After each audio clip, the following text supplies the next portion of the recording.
One.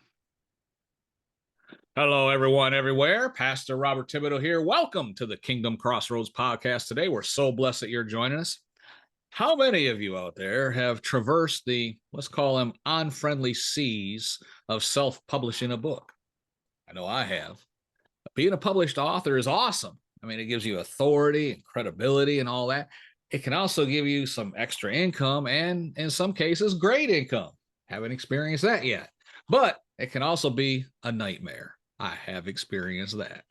Book publishing used to be simple, but not anymore. Authors browsing the internet are often unaware that a publisher is not really necessary, but hiring one can significantly reduce their income from book sales. Too many authors become victims of, let's call them, unscrupulous companies that abuse their trust. And really, some of the worst offenders are those marketing to the Christian niche. Amen. Just remember the warning Jesus gave us: beware of wolves in sheep's clothing. Amen. That's the reason for our interview today with a woman who's out to change that narrative and actually help authors, Christian authors, to navigate those dangerous seas and arrive safely at your ultimate destination of having your own book self-published and maximize your earnings potential at the same time. Michele DeFilippo is the owner of 1106 Design, where she offers assisted self-publishing. This service provides aspiring authors with the necessary services to create quality books and distribute them directly without a publisher and keep more of your money. Folks, this is not a new idea. As a matter of fact, it's where indie publishing was meant to be before the message was buried in all this misinformation out there. 1106 Design is a one-stop source that has produced over 4,000 books just since 2001 and earned an outstanding industry reputation. With over 50 years of personal experience in publishing, Michele can highlight questions authors may not ask as they evaluate providers online. Help me welcome to the program Michele DeFilippo. Michele, thank you for taking the time to join us today and talk about this very important topic. Thanks for having me, Pastor Bob. I really appreciate this opportunity. Amen. Now, the first question I always start with is this. Other than that brief information I just shared, can you tell us in your own words, who is Michele DeFilippo? Well, I am just an ordinary, simple person that got this crazy idea to start a business way back in 1980. I've been working on books since my first job at Crown Publishing in New York City in 1972. Took a detour into typesetting, owned a typesetting business for quite a while until Steve Jobs invented the Macintosh and ended every typesetting business in the world. And then around 2001, I formed 1106 Design just as self-publishing was getting started. And as you said, the original model of self-publishing was that the author should be the publisher. But that message has been complicated over the years so that now there's a lot of companies in the space that are not working to the advantage of authors as well as they should be. So what I want to do with these podcasts is remind people of the original model of self-publishing. We talked before the recording that you're doing it the right way by keeping charge of your account at Amazon and at Ingram Spark so that you are always in charge of your book and there's no middleman in between to get between you and the payments that you should receive when a book is sold. So that's really my message in a nutshell. Amen. And let me ask, what does the 1106 stand for? Well, by 2001, there were no domain names available for graphic design companies or publishing companies, so I defaulted to my birthday. Ah, okay. I thought it might have been your original address or something for a store. Okay. Now, you've been doing this kind of work, as you said, for a long time. How has publishing actually changed over the years that you've been involved with it? Well, it's sort of interesting, right? Because self-publishing has created the biggest opportunity ever for authors to get their material right in front of people directly without anyone else being a so-called gatekeeper, right? Traditional publishing still exists, but it's very difficult to get your book picked up by a traditional publisher.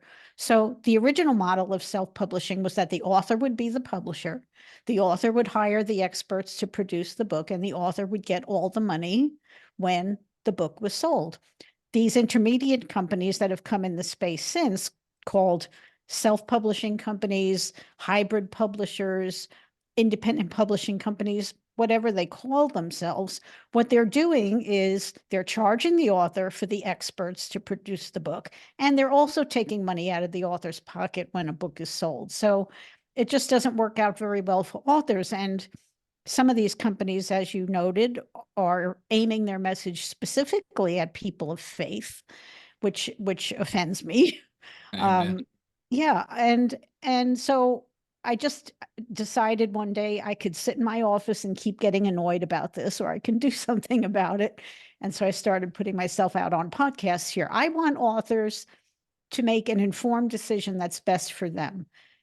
You know, it's almost instinctive for an author to go find a publisher, but they really don't need to do that. There are companies like mine that can handle all of the difficulties of hiring and vetting and managing a staff of people, such as editors and designers and so forth, to prepare that quality book for you and help you get it distributed in your own name so that you don't have any middlemen in between you and your revenue. Amen. Amen. You know, we were talking before the recording, you know, when I published my marriage ceremony handbook, I don't remember what it is now, 8, 9, 10 years ago, I searched on Google and I was just overwhelmed back then at the number of quote unquote self-publishing companies available back then. And it must be even worse today. It is, and some of them, unfortunately, have imploded and stranded tens of thousands of authors who can no longer have access to their Yep. book files that the Yep. company created, even though they paid the company to create those files. So Yeah. that's why I'm advocating, and always have from the beginning, for the author to have complete control of the book and Yep. to never put themselves in that position again. Yeah, I have a couple of reoccurring guests on our podcast that are in that situation. They wrote a book, you know, 8, 10 years ago, and the company is no longer there, but they don't have any rights to it. They can't rewrite it and send it back out. And I mean, it's you know, they've just been shot in the foot, so to speak. Yeah, and it's terrible. We've actually, I've been talking to a customer this very week. The publisher gave him the rights back to produce his book, but the publisher won't give him the files he needs to make revisions and to republish it. So he's having, and we begged and we pleaded, and they just won't budge. So now he has to start over and retypeset, redesign this book that he already paid somebody to produce. And you know, it's just an unfortunate situation all Yeah, around. it And really is. I just can't stand to see anyone victimized. Hey man, so your company kind of fills the gap between independent publishing and full service publishers, then, correct? Yes, you could think of us as publishing project managers, right? I've assembled a team of editors and designers, ebook formatters, proofreaders, and so forth, so that you don't have to go out there and find 6 or 8 people to get your book prepared for market. And because I have the background in traditional publishing, and so do all the members of my team, we know how to produce a good book so that there's no risk for you that you're going to wind up with somebody who either doesn't know how to do it or just gives up in the middle of the job. So we take the pain out of self-publishing in that respect. One call to us and we'll get everything going for you. And then at the end of the job, when everything is approved, we'll help you upload the files to your Amazon account, to your Ingram Spark account. And at that point, distribution is on autopilot and nobody gets between you and your revenue. You'll get the reports, you'll get the sales reports, you'll get the checks directly to your bank account, and you don't have to worry about anybody else getting involved who may disappear or who may not pay the royalties that you were promised. Yeah, amen. That's true.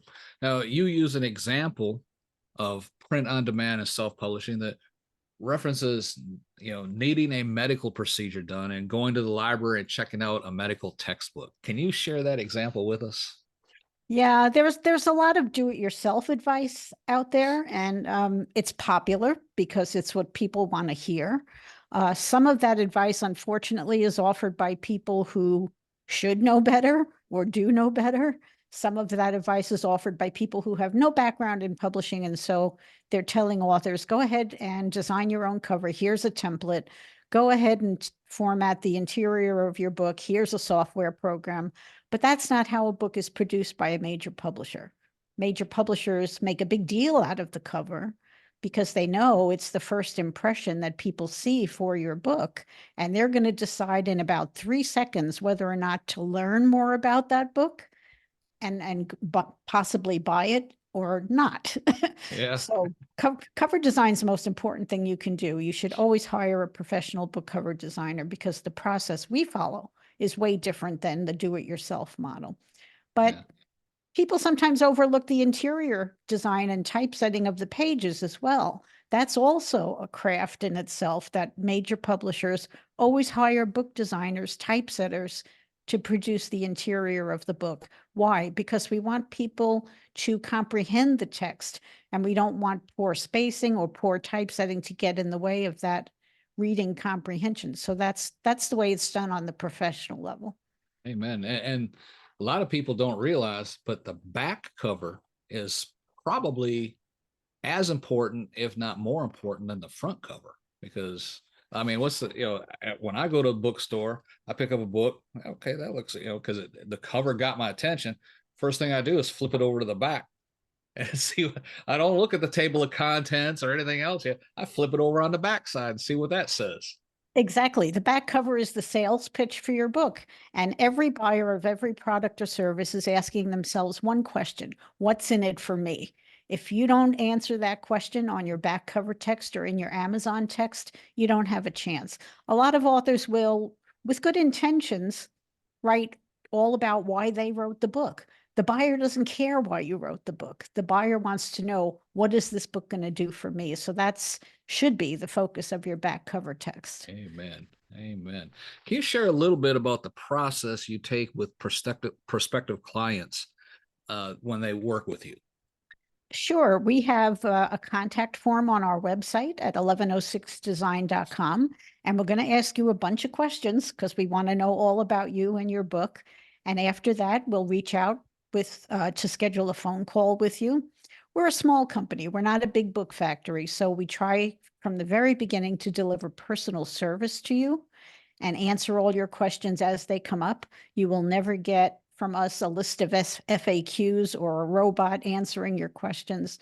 We just don't believe in doing business that way. We still believe, have always believed, that a book is a work of art.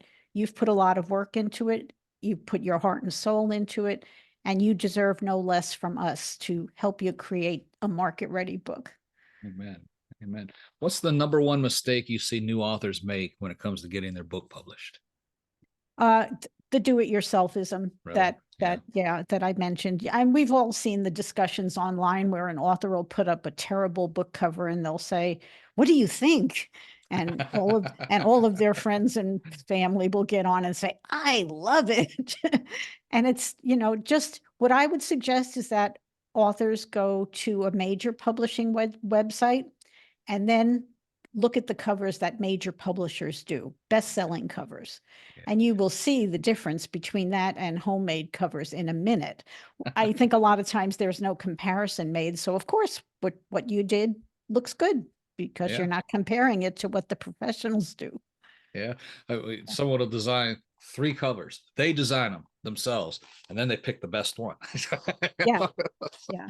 Amen. Yeah. There's a lot to cover design. There's color, composition, typography, all of that has to work together. And that's what a trained designer will do for you. Amen. What about editing? Now, to me, it was fairly easy to get the original manuscript done for my book. Then it took me another year or so just to edit it till I finally just had enough, said, enough already, just hit print. Does your company offer help in editing? Oh, absolutely. Everybody needs an editor. Stephen King has an editor. The Pope has an editor. You need a second pair of eyes to go through your text and find everything that you are not seeing, right? Because you wrote the material, you know what you mean to say, but the fresh eyes of an outside editor can find all of those areas where maybe you didn't explain yourself as well as you thought you did, or you just repeated yourself too much, or you got a name or a spelling of something wrong. That's the role of an editor. And yes, we do have editors on staff. Amen. So when you have your full service project management team, what do you mean by that and how does it work? Well, we have a whole, over the last 20 years, as you can imagine, we fine-tuned our process. So we just walk you through every step, starting with editing. We'll normally do editing and cover design at front cover design at the same time to save time. And then after the editing is done, we show it to you. You get to accept or reject whatever the editor suggested.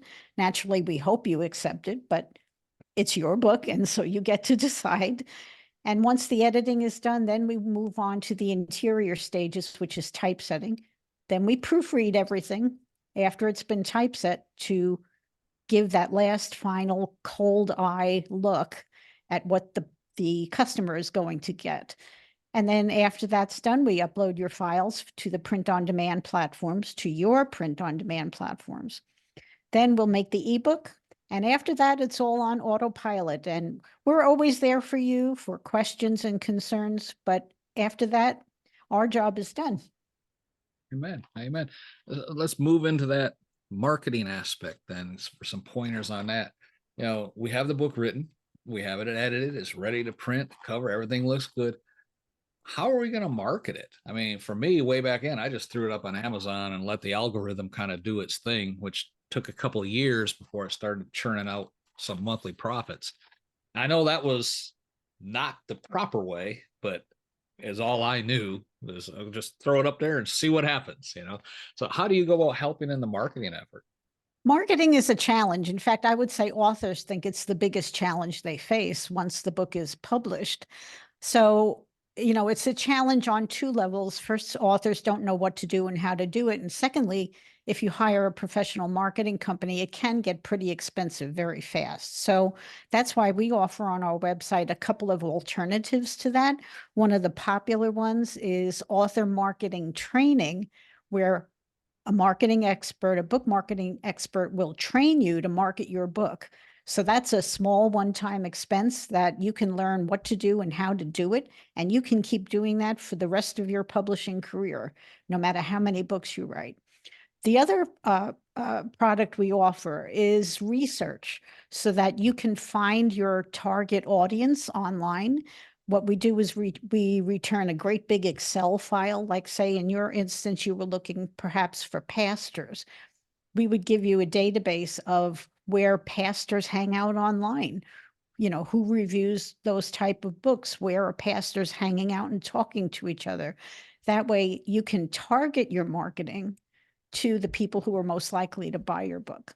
Amen. Amen. And you also share a story that I read about pumpernickel bread that I found fascinating. Can you share that example with us? Oh, that's kind of old hat now. At the time, it was written when ebooks were first coming on the scene, and authors were stampeding and putting out only ebooks because it was less expensive than typesetting and designing a print book. So I just wrote this message about a fictional baker who opened up a store and offered only pumpernickel bread. And people would come into the store and they would look at the counter and say, well, do you have any other kind of bread? I like white bread, or I like whole wheat bread, and I only see pumpernickel bread here. And the baker would say, no, I can't afford to do anything more than pumpernickel bread. So that's what I'm offering. Well, you can guess how that ended up. Sooner or later, people stopped coming in Yeah. because he wasn't offering what they wanted. He was offering what he wanted. And that's the error of offering only an ebook. Even though it is cheaper, you have to do what your customers want.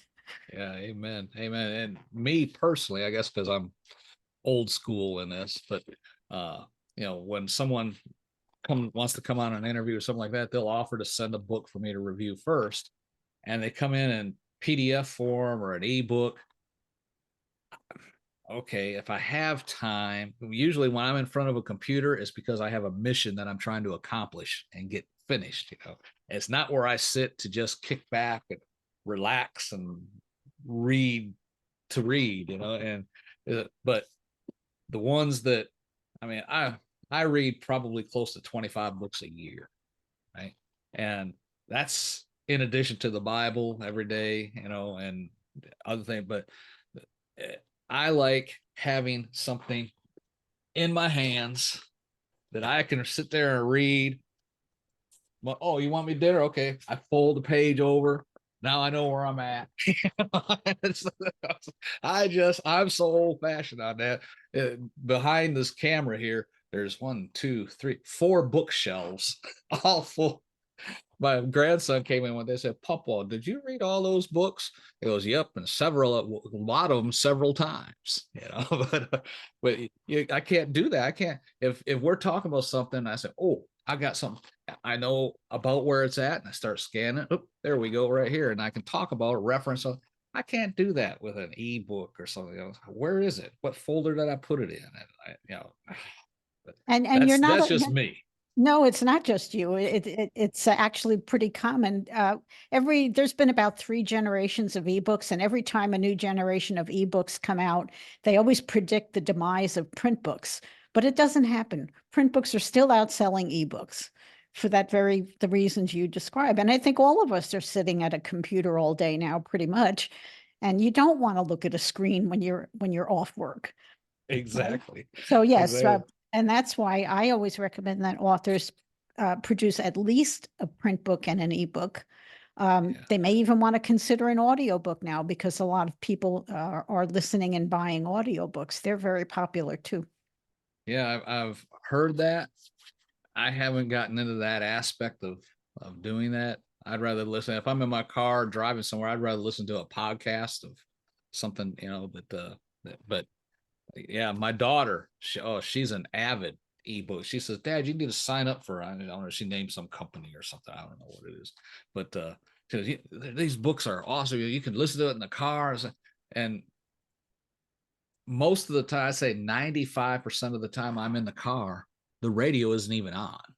It's just absolute silence. To me, that's my de-stress time. Driving stressful enough, but I just, my mind may wander and thinking about problems I got to work out and different things like that. But I have never gotten into audiobooks, as you heard, I don't get into very many ebooks. Well, but that's okay. But it's the acknowledgement that people want different things. Yeah, Right. yeah. So a smart company, not just publishers, but a smart company offers what is going to sell. Yeah. You got to Amen. give the customer the choice. Like I said, my daughter, she goes through an ebook every audiobook every 2-3 days. That's while she's cleaning, while she's working, driving somewhere. It's always, out running or whatever she's doing. She's got the headphones on. Yeah, I still prefer print myself. I can focus on print. I can't multitask and clean the house while I'm listening to an audiobook. It doesn't work. Yeah, and you can't highlight an audiobook. Like, ooh, that's good. Exactly. Hey, man, I got a question for you. What about these people showing up on like Fox News and the morning shows on television? How do they get their 90 seconds of fame and promotion? And is it available to everyone? Well, that's PR, right? If your book is likely to be of interest to the entire public, like say you found a cure for a terrible disease or something like that, then you could hire a PR agency and they can get you in front of the media. I don't know if that really works, to be honest with you. Yeah. Yeah, I haven't Sometimes purchased anything that they talked about. sometimes I hear an interview about a book and I decide, well, okay, he told me all the important points. I don't need to buy it now. But Gave away the farm.